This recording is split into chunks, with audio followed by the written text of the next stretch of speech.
For today's session, we shall be discussing about tackling the two deadly C's, cardiovascular diseases and COVID-19. Dr. Desai is also the visiting faculty at Fortis Hospital in Bangalore. Presently the chairman of Karnataka Cardiology Academy, Dr. Desai has been in adult cardiology practice since last 40 years. He has published 56 papers in 11 chapters in national and international journals and textbooks. Dr. Desai is also a great orator and has presented 184 abstracts in several state, national, and international conferences. He shall be discussing the cardiovascular disease management, latest update, and challenges on the ongoing pandemic. Hi friends, my name is Dr. Nagaraj Desai. I live in Bangalore and practice out of Bangalore city. Today, my topic is cardiovascular disease management, latest updates and challenges in ongoing COVID pandemic. The latest update is the gamma virus is already in our geography and it is rapidly spreading across the country. And the challenges of managing cardiovascular diseases do not seem to have changed over the last few months and nearly a 1 year time, in fact. I'm sure you appreciate this fact when I say that, many of patients do attend the OPDs, but with little of skepticism and little concern, and they prefer efficient management of care inside the hospital and also outside of it. Of course, clinic-based activity and home-based activity are taking precedence over hospital-based management, especially for chronic care segment. Now, my credentials have been listed here that I'm associated with some organizations which are there. And also, I fondly recollect my association with the MSR Medical College and the hospitals, and so also JSS Medical College and the hospital in Mysore. I'm still associated with JSS Medical College as an adjunct professor of the academy. Now, my disclaimer for this presentation is the patient is a unique person, so also is a doctor and an organization. Clinical care offered may vary from place to place and time to time, and even may be a matter of debate. A local and prevalent situation should dictate one clinical decision while treating a patient in a collaborative manner rather than competitive manner. Now, you can see here that I have no conflict of interest, nor am I going to change your perceptions in the following slides that I'm going to present to you. I'm just going to present to you to kind of bring to your consciousness as to what are the problems I, as a cardiologist, faced in the last few months' time in the care that I've given to my patients in the clinic and in the hospital setting. Now, roadmap for my presentation has been listed here, and I may cover many of them in this particular topic, like acute chronic care, invasive surgical approaches, and of course, clinical guidelines versus pragmatic approaches to the management, and of course, being part of the solution as doctors, and of course, recommendations from society, and etc., etc. Now, unlocking the clinical care in the cardiology segment is already happening to a great extent. We may even put this for discussion in case the time permits. You can see here this part of the segment which has come in for you to look at, like education, training, research, medical writing, scientific communication, and publication, seems to have taken backseat simply because people are exhausted of taking care of such sick patients, and they have been drawn out of their departments at the various levels, including residence levels, to take care of these patients who have been afflicted with COVID problems. Cardiovascular care, friends, there should be winners only. There should not be losers. Is it possible in a war? Shall we call it a draw after losing so many lives? That's what the two warriors say. And it's quite possible that this can be debated. because our aim is that the patient should be benefited, and most importantly, caregivers and the system should be protected. Importantly, services should be timely and consistently should be provided while they are continuously provided. Resources being finite, they should be optimized so that our patients do get the optimum benefits, and of course the stakeholders are benefited out of the actions that take place because of your care. Importantly, winning the battle is more important, and losing a war is kind of a little awful situation to be in. So don't look at the patient just in isolation. Look at the system, look at the society when we care for our cardiovascular patients. There is what is called a futility index. One can discuss this during our discussion time. You can see here the pathophysiological abnormalities that take place with the entry of SARS virus into the body seem to affect the various segments of the body tissues. And importantly, it affects the heart, it affects the vessels, and of course, it results in the supervening of syndromes of cardiovascular manifestations, namely acute coronary syndromes, heart failure, myocarditis leading on to even heart failure, and of course, in a setting of a patient, arrhythmia also can set in, making the patient dangerously ill in a given situation. Importantly, the manifestation of acute coronary syndrome is a very interesting concept. And also, worsening of heart failure because of coronavirus, or even due to coronavirus itself, is also an interesting possibility. Now, you can see here, this particular article published in 2020 in JACC brings out this concept that patient of acute coronary syndrome could have an underlying COVID-19 infection manifesting as ACS with STEMI or without STEMI, and of course, non-obstructive coronary artery disease, arrhythmias, cardiac failure, including cardiogenic shock, pericardial effusion, tamponade, and of course, importantly, thromboembolic complications like a pulmonary embolus. Suffice to say here that many of the patients who do not have obstructive coronary artery disease, they may have an underlying myocarditis, cytokine dysregulation, and of course, stress cardiomyopathy is yet another possibility in this particular presentation. You can see here that acute care revolves around a window period of patient presentation from the symptom onset to the presentation to the hospital in a setting. Transportation, emergency receiving room, activity, diagnostic workup being available 24/7 are some issues that could be addressed. Invasive versus surgical services will also have to be addressed. Emergency services, urgent procedures or deferred procedures after the patient is stabilized could also be considered. And of course, we have to be worried about the turnaround time of the lab works. Cardiac, we know already about troponins and the BNPs and what else you have, whereas corona seems to take some time, losing precious minutes or precious couple of hours sometimes when the systems are hurrying. And it is known that you lose those hours where the window period is important consideration when we manage our patients with ST segment elevation, a myocardial infarction. Because unless our turnaround time for lab works are energized and you have a report on patients' coronavirus, unless you have a strong suspicion, a strong ground that the patient doesn't have coronavirus infection, then you can consider that too in a very selected patient. Like, you are risking the patient, risking the personnel, risking the equipment, risking the risks of the individuals.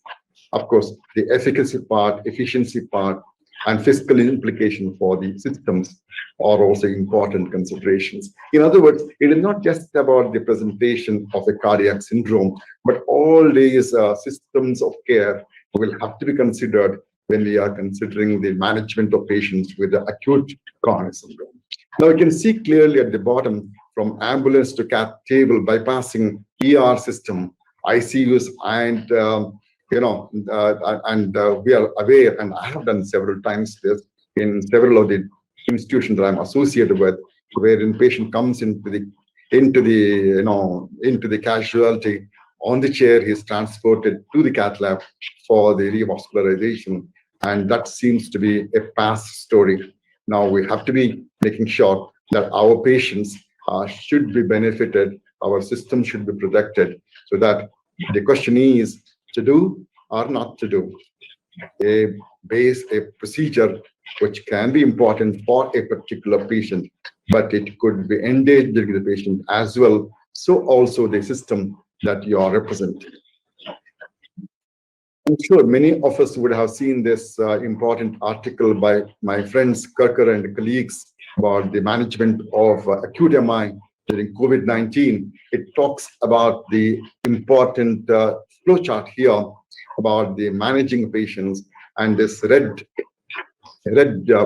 segment indicates how we will manage in a patient who has confirmed COVID, wherein conservatism is a kind of approach wherein we concentrate on thrombolizing the patient, and then of course it should be in a designated facility like a CCR or COVID care facility, subsequently managing the patient. In other words, the kind of as a default strategy, one is looking for thrombolizing the patient, especially if the patient is in a PCI enabled care or no facility available.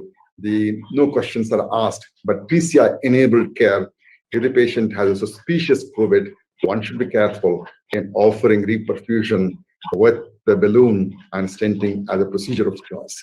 Now you can see here pragmatic precautions and of course triaging appropriately and efficient handling of the patient are some of the issues, including early discharge and telecare are considered in this particular document for you to consider. Take a look at it if in case you have not done it so far. Now let me start with this small story of a young engineer whose story unfolded at home, unfortunately. You can see here a 44-year-old engineer had recurrent waves of chest discomfort. There were no associated symptoms, non-smoker, vegetarian, non-obese, and no systemic symptoms at all. ECGs were rather unremarkable. If you carefully look at it, there may be some minor variations, but patient refusing to come into the hospital because he is a very smart man, Googleized doctor, Googleized patient, I guess.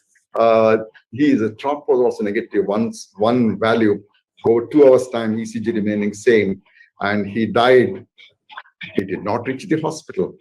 He died sudden cardiac death at home because he did not want to come to the hospital when he was advised to come into the hospital. That is a story of patient getting scared about not coming to the hospital because they're scared of getting infected because of COVID-like syndrome, because the transmission may potentially occur in the hospital setting too. An early presentation of ACS that you are already very familiar with, wherein a typical chest pain of 2 hours, patient having this typical presentation, 62-year-old present to a MD physician, a medium-sized town in Karnataka. You can see here anterior MI, PCI not being offered in this particular town, tries to thrombolysis. You can see here post-thrombolysis persistently elevated at the elevation. The pharmacoinvasive approach should have been or could have been a very appropriate strategy, but this patient lost life, and he lost his life simply because pharmacoinvasive therapy could not be kind of addressed in this particular setting.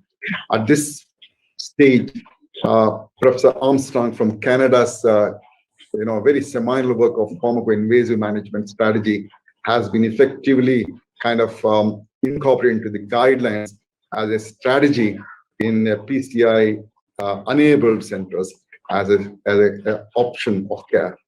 Responded to thrombolysis, but develops recurrent angina. In here, A 57-year-old gentleman having an hyperacute MI showed regional wall motion abnormality. If it is beyond the kind of artery segment, subsegmented by the particular infarct-related artery, one can suspect a kind of myocarditis or rather STEMI-induced by COVID infection. That's how one recognizes echo-based evaluation of STEMI-based myocarditis. This patient had LV dysfunction also. It was pre-thrombolysis ECG, and he had the good response to IV streptokinase in this particular setting. And of course, patient was counseled for PCI as a part of pharmacoinvasive therapy. And fortunately, by the time COVID also turned out to be negative, RT-PCR turned out to be negative, and patient offered the procedures. And look at this, the way in which the ST segment has resolved itself, and he had an underlying LAD lesion, which was treated. Now you can see here, and the patient was offered the double vessel stenting, and of course, patient was unevenly discharged home with stable hemodynamics. In other words, pharmacoinvasive approach is recommended as a strategy in the patient in a space where, in a location where the PCI is not possible. Sometimes MI may be missed and presenting as angina. This patient, mind you, in June 2020, he had COVID pneumonia. Just about a few months ago, he presented with angina. Now you can see here, he was a young lawyer and very typical angina on walk, and he had this, ex-smoker, and of course he was hypertensive on treatment. Of course, his ECG showed an anterior wall MI, and post-infarction angina was diagnosed. And you can see here the ST segment was showing changes when he presented to us in my clinic. And this patient in June 2020, ECG was normal. In fact, September 2020, he had this problem. And just about 1 week ago, he had a very rest pain, which he had neglected. You can see here the LAD territory showing this particular, very severe lesion, and that was stented. And also the ramus lesion also was stented. And these snapshots are good enough for, at the moment, at least to say that he was, given these PCI treatment with stenting, and RCA also was managed with stent. And you can see here the patient had good outcomes, at the time of discharge. You can see here this particular patient, 78-year-old lady, presenting with ST segment elevation post PCI 15 months ago. She was not compliant with drugs, especially antiplatelet, and she underwent angiogram once again and did undergo angioplasty because the ST segment elevation one can see in the anterior leads. She did well procedurally, and she was discharged safely home. You can see the reperfusion arrhythmia at the bottom panel of the ECG, wherein a marker of reperfusion arrhythmia for those who want to just kind of note it. A patient can present with a shock syndrome that was alluded to in that article that I was referring to with generalized ST segment changes. This is what was presented in this particular patient who presented with a shock state in one of the towns of Karnataka. 72-year-old, hypertensive and diabetic, COVID positive, generalized ST segment elevation, ST segment depression rather, and it was diagnosed with NSTEMI. Enthusiastically, a single cath lab, single operator based system offered the procedure with this particular ECG, and this turned out to be a triple vessel disease in addition to LMCA, and of course LMCA was kind of a minor block. Suffice to say here, patient was stabilized here because of the post-COVID pneumonia status and CVD, or TVD. Patient was offered a CABG, versus a multi-vessel PCI. Patient was fortunately stabilized on medical management. He did very well procedurally, rather post-procedure, and he was not very sure whether he will undergo an CABG or multi-vessel PCI. Discussion can go on this particular point, whether he would be getting PCI or CABGS. I prefer CABGS in this patient simply because of the complexity that is involved in the coronary anatomy of this particular patient, what syntax coding, rather high. The COVID patient, having a stable status and waiting for surgery. Yet another example, this particular patient had an inferior wall MI and he had COVID positive. And you can see here, just about last year, when he had an inferior wall MI, came with, post infarction angina on follow-up with he was offered angiogram subsequently and surgery just about a couple of months ago. You can see here the algorithm for the COVID cardiovascular disease, acute coronary syndrome. We already discussed this. I don't want to go into the discussions again. Suffice to say here, primary PCI, while it was recommended at the time of crisis like COVID, it looks like it is a smart thing to assist the patient for the presence of COVID, wait for COVID results, and then plan for the procedure. If the patient comes within the window period, there is nothing wrong in offering thrombolysis to this patient. Connected place could be better than streptokinase in our setting, though it is more expensive. And of course, pharmacoinvasive strategy should be institutional with the availability of the RT-PCR test and the COVID testing. You will be able to offer this procedure still effectively and scientifically being great, rather level of evidence being key. Now, this again, timelines and the care of STEMI, like quite a bit of delay takes place for the patient, and now system delay also occurs because the COVID evaluation that one sees, and hence one should not be waiting for too long for COVID results unless one is very certain about their systems. So invasive, one should be worried about the diagnosis of COVID in our setting, especially the patient has unusual symptoms or associated symptoms, and make sure our organizations are protected, our staff is protected, and SOPs of the organization is strictly adhered to while adhering to the clinical guidelines and also governmental guidelines so that patient receives optimum care. The chronic cardiovascular care encompasses not just about the ischemic heart disease, but also blood pressure control, anticoagulation management, heart failure management, cardiac rhythm management, angina management, post-procedure care, multiple coexisting diseases like lab testing, drug management, comprehensive issues are there crowding the table of a clinician when he manages patients. So in other words, he is a kind of a full-time person.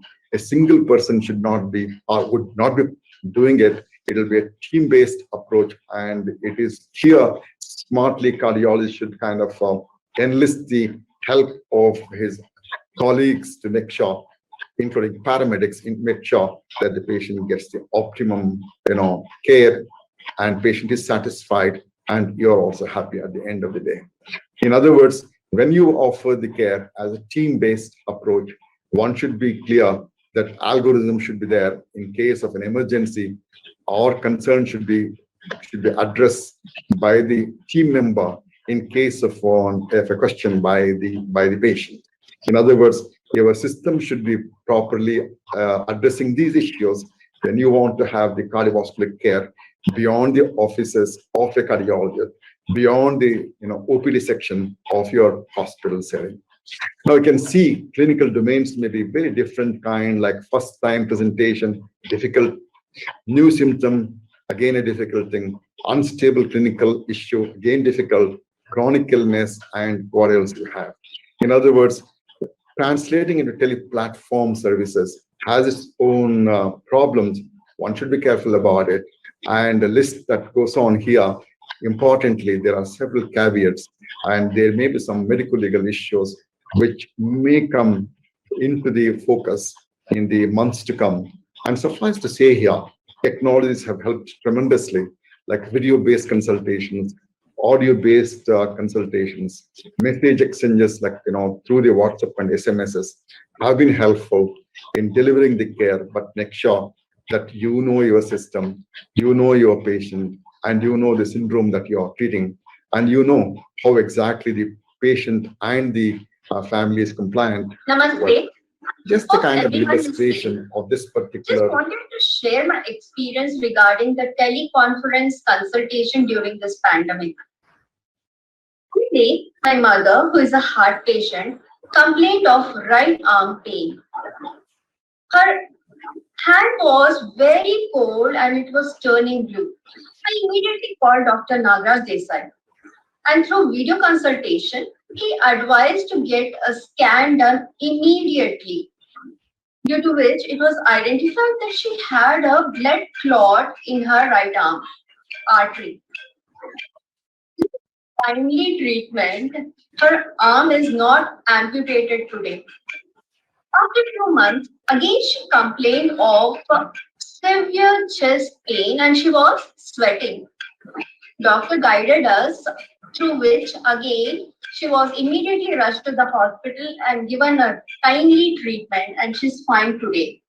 Thank you, Dr. Nagaraj Desai. Now, the point that I was trying to make out is the patient families education, awareness, motivation, several issues like technology being available, and of course coordination, timely services. My friends who offered health services for medical management of the right brachial artery occlusion, and also the NSTEMI that the patient presented with, all talk of the systems of care rather than just an individual effort here.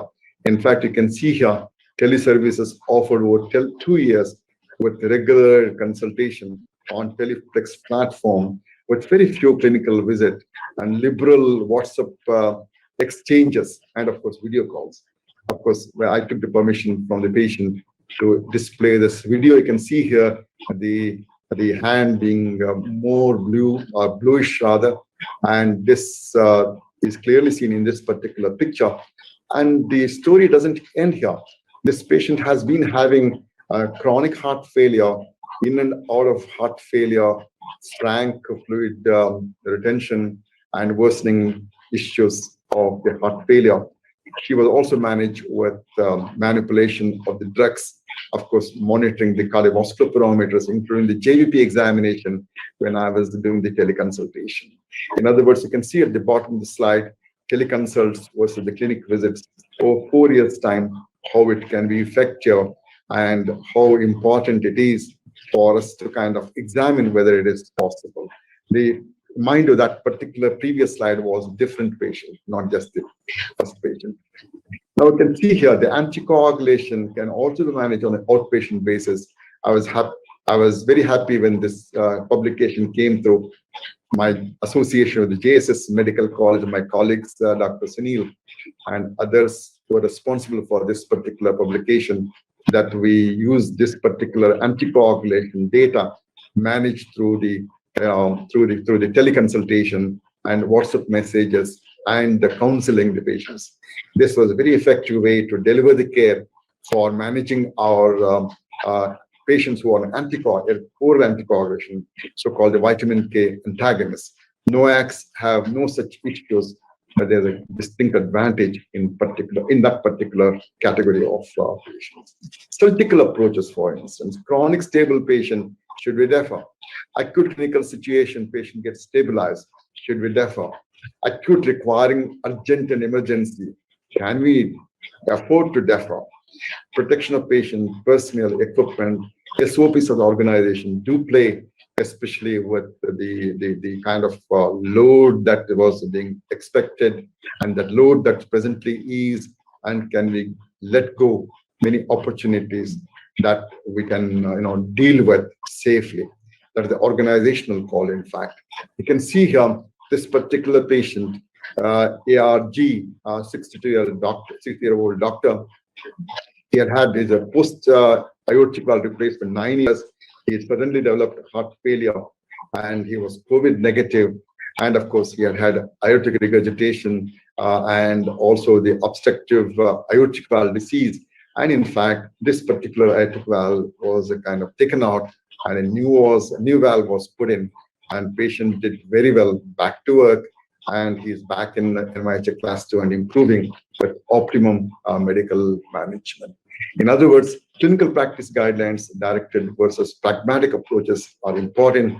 Person as a whole and health benefits should be importantly planned, and cardiac syndrome and disease and associated comorbidities could be guiding factors. Of course, the presence of COVID infection should be brought into the focus when we deliver the care of a particular patient.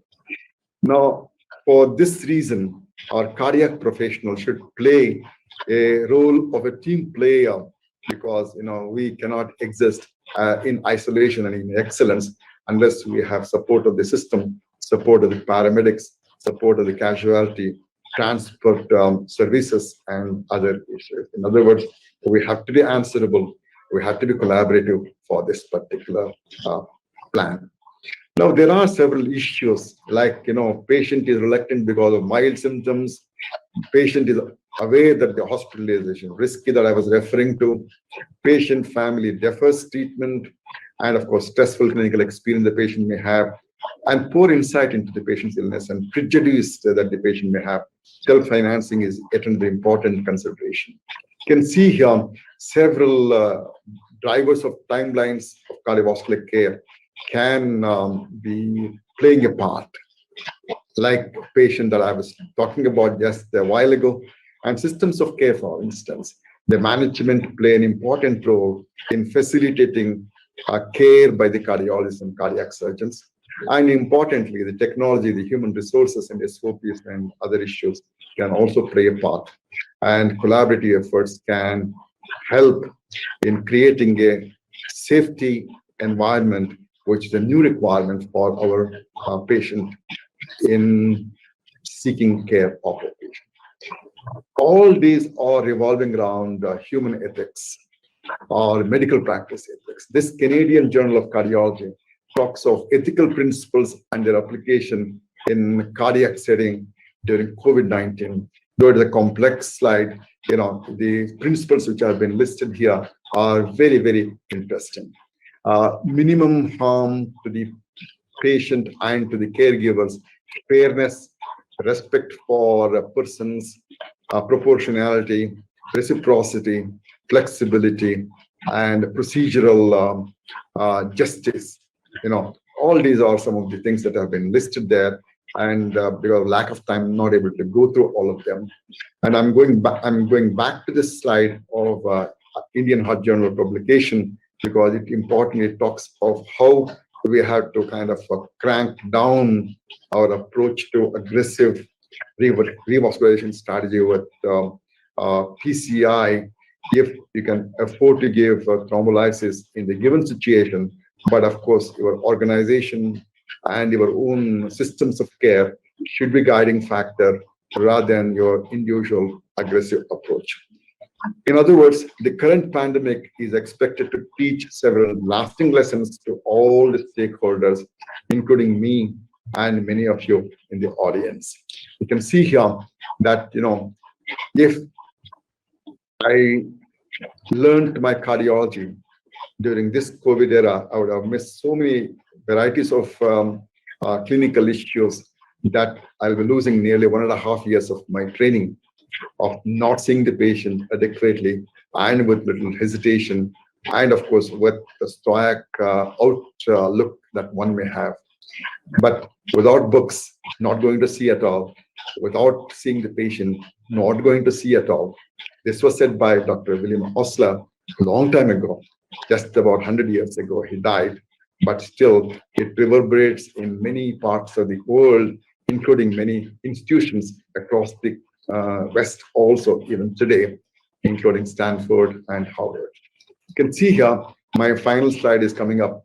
My take on cardiovascular care during this particular era of COVID is, it is going to stay with us, and it has impacted several practices of our daily routines, including medical practice, and cardiac practice is no exception. You can see here, it revolves around the principles of pragmatism rather than aggressive outlook while retaining the essences of good clinical practice and go by scientific evidence and optimize the patient care. Of course, the vigilant approaches are necessary at present and also in the near future, which has been in place for nearly 1 year for all of us. You can see here the technologies have ushered in a tectonic shift in our thinking and understanding and actions in the delivery of care. In other words, the outpatient clinics have to be organized well, and the chronic diseases management like high blood pressure, chronic heart failure, chronic arrhythmias, and of course, the anticoagulation and several post-operative routine care may be managed through the tele services. One can think about it to optimize the patient's comfort in the months to come, not necessarily just till about COVID, but also beyond that, post-COVID era too, which should be welcomed by all of us with open arms, because you will see that all these evidences that you are collecting today, how exactly the patient felt, how exactly the patient's family felt, and also the stakeholders feel about them. So the empirical evidence should dictate us as to what we are going to do in the future, and not far away, hopefully, because Gamma would come and go, and Delta may not come to India, I hope so. Thank you so much for kind attention, and thanks for this wonderful opportunity, especially MS Ramaya Applied Sciences University, for asking me to be part of this program. I enjoyed being part of this. Thank you so much. Thank you so much, Dr. Desai. It is always a pleasure listening to you. Sir, how to monitor the cardiac toxicity of antiviral drugs, steroids, and vaccines employed for managing the COVID-19? The issue of antiviral causing cardiac toxicity is being appreciated, and whether everybody should have their troponins examined, echocardiography done on a daily basis, or pre and post viral drug exposure is a kind of opening a Pandora box. In my opinion, it is possible that we will be able to do an ECG monitoring and in selected patient troponins, and of course in patients wherever there are indications, an echocardiography could be done depending upon the syndrome of presentation and the status of the patient. Having routinely doing the echoes in certain segments of hospitals, it may be possible, but it cannot be recommended as a whole, as a kind of a blanket answer for all the patients. Now, regarding the vaccination, again, it will be opening like a Pandora box. I would not kind of suggest that all patients, when they undergo vaccination, should have their cardiac status examined. No, if the patients have a pre-existing cardiac status, definitely there should be kind of a clinical evaluation at least, and make sure if the patients report any illness associated with vaccination, they should be examined, and there's no need for rushing for ECG, troponin, or even echocardiogram. This is my personal perspective. Thank you so much for your kind question. Thank you, sir. The next question is, what are the various triage levels employed to categorize cardiac patients who are infected with SARS-CoV-2? I would say that the moment the patient comes into my office or into the ER or into the OPD, there should be a kind of screening area wherein the patients are inquired for possible systemic infection, and of course examined for fever, and if necessary, patient should be triaged there itself. If patient has any associated symptoms or fever or recent throat illness or body aches or kind of are not feeling fit, then definitely, if it is required, further examination should be done to make sure that the COVID testing is done.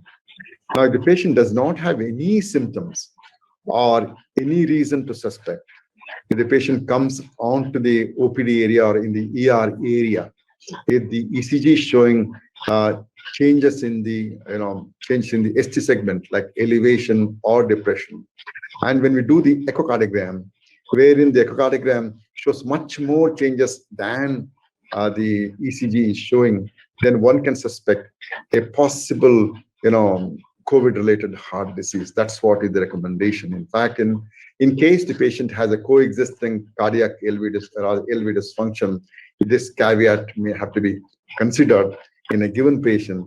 And of course, if the patient has systemic symptoms along with these findings, then one should strongly suspect a possibility of underlying COVID heart disease. Thank you so much, sir. The last question for you is, what are the modifications required in pharmacotherapy of COVID-19 infected patients with myocardial infarction?